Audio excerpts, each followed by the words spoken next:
لیکن میڈیا والے اکثر یہی بولتے ہیں کہ بھائی مولانا صاحب کے پاس مدارس کے طلباء اب ان سے ہم یہ سوال کرتے ہیں کہ کیا مدارس کے طلباء پاکستانی نہیں ہے؟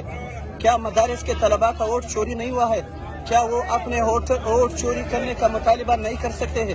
کیا وہ روڈ پر نکل کر حکومت سے مطالبہ نہیں کر سکتے ہیں؟ کیا ان کے پاس شناختی کارڈ نہیں ہے؟ جب یہ سب کچھ ہے تو پھر مدارس ہر جگہ مدارس کا رٹ کیوں لگایا گیا ہے؟ کیا مدارس، میں آپ کو یقین سے کہتا ہوں کہ دنیا کے اندر جو بھی پروگرامات ہو، چاہے خوشی کے پروگرامات ہو یا غم کے پروگرامات ہو، وہ علماء کرام اور مدارس کے قرات سے شروع ہوتے ہیں اور ان کے دعا پر ختم ہوتے ہیں، اور پرامن لوگ بھی مدارس والے ہیں۔